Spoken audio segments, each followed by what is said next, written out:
Ito yung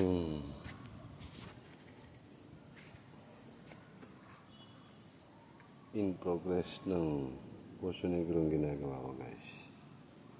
Binuhusam ko sa baba na may graba.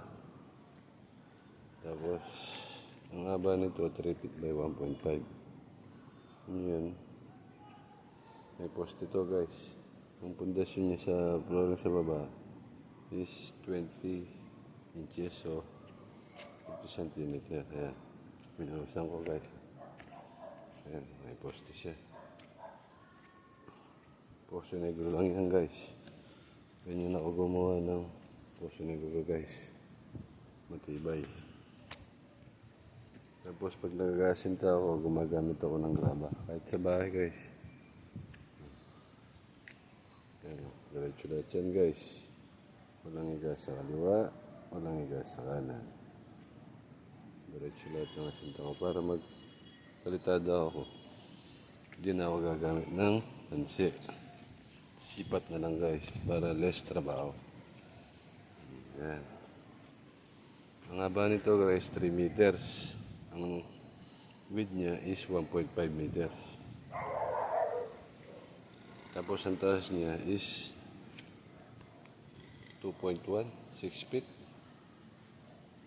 5 feet, 1.8, 3, 6, 9, 12, 1.8 ang meters ang height. 1.5 ang width, ang length 3 meters. Tapos nung, guys, hindi ako gumagaya sa iba, pero nasa standard ako as per building code. Ngayon, yung linya ng clean out na to, dun ko padadaanan. Air yan, vice air. Doon, solid liquid gas, yun ang gas. Doon, pinapasingawan para hindi siya lata. Ngayon dito naman, guys, meron siyang 2 line dito na PVC. Meron siyang open na service clean out doon, naka-embed sa tie beam. Yung waistline naman dito niya sa banyo, guys, 2 banyo rito, isang master tsaka isang common. Another tie beam dito. Pag naglimit yung lupa o naglindol, hindi mababasag yung PVC. 6 inches ang radius o yung bilog. Yan. Tapos dito may tie beam dito, yung air clean out niya. Elbow rito, tapos pupunta sa roon, taas. Yan. Hindi ako nagbubutas dito, guys, kasi hindi ako naglalabas ng sa kanal ng waste, clean waste. Serviceable naman siya, babakupin ng nagbabakyo ng Poso Negro. Ganyan. Pero matagal to bago mapuno to. Ayan, guys, ito yung from reduction. Ito hindi ako gumamit ng tansiri ito, guys, para hindi matrabaho. Tuwid naman ako mag-asinta eh.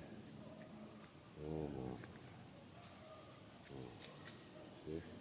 Ang liga sa kaliwa, liga sa kaliwa. Hindi yan. Liga sa kaliwa, liga sa kaliwa. Hindi maiwasan, may mga arrow blocks na hindi iskwalado. Pero kayang-kaya ko mabulin yun. Kita mo may higa pero walang higa, nasa arrow blocks minsan. Yun ang nakakainis sa pang trabaho yun eh.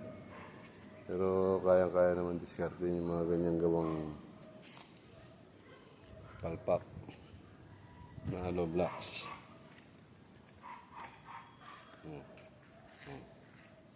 Walang higa sa kaliwa, walang higa sa kanan. Diretso yan.